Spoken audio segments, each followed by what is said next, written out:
Hi friends, இன்னைக்கு எங்கள் ஸ்ரீஜனோட ஸ்கூலில் இந்த இன்லைன் லெட்டர் கார்டு கொடுத்து அதில் யாருக்காவது லெட்டர் எழுதுகிற போட்டி வச்சுருக்காங்க.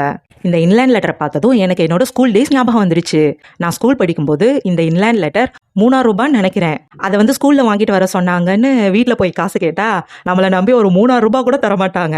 அதுக்கப்புறம் எங்கள் அம்மாவே என் கூட ஊருக்குள்ளே எங்கடா போஸ்ட் ஆஃபீஸ் இருக்குன்னு தேடி அலைஞ்சு இந்த மாதிரி ஒரு இன்லைன் லெட்டரை ஃபஸ்ட் டைம் நான் வாங்கினேன். எங்கள் அப்பாவோட வேலையால் நாங்கள் தேனிக்கும் கம்பத்துக்கும் வீடு ஸ்கூல் மாற்றி மாற்றி ஷிஃப்ட் ஆக்கிட்டே இருந்தோம். அதனால் தேனி ஸ்கூலில் படித்த என் ஃப்ரெண்ட்ஸ்க்கு கம்பத்துலேருந்து நான் அடிக்கடி லெட்டர் போஸ்ட் பண்ணுவேன். இதெல்லாம் என்னோட ஃப்ரெண்டு சரண்யா தேனியிலேருந்து எனக்கு அனுப்பின கிரீட்டிங் கார்ட்ஸ். யாராச்சும் தேனிக்கு போனால் லெட்டர்ஸும் கொடுத்து விடுவா. இன்னும் நிறைய லெட்டர்ஸ்லாம் நான் நிறைய வருஷம் பொக்கிஷ மாதிரி வச்சுருந்தேன். ஆனால் அதெல்லாம் மிஸ் பண்ணிட்டேன். சரண்யா தேனியில் 8th 9th ஸ்டாண்டர்ட் என் கூட படித்த பொண்ணு. அவளோட அட்ரஸ் எதுவுமே இல்லை. அவள் அனுப்பின லெட்டர்லையும் என்னோட அட்ரஸ் தான் இருக்குது. அவளோட ஃப்ரெம் அட்ரஸ் எதுவும் மென்ஷன் பண்ணாததுனால என்கிட்ட அவளோட அட்ரஸ் இல்லை. அவளோட பழைய ஃபோன் நம்பர் இருந்தது, அதெல்லாம் நாட் எக்ஸிஸ்ட்னு வந்துருச்சு. அவளை நான் ஒரு 20 வருஷமாக தேடிட்டு இருக்கேன். இன்னொரு வீடியோவில் அவளை பற்றி நான் டீட்டெயிலாக சொல்கிறேன். தேங்க்யூ டாடா.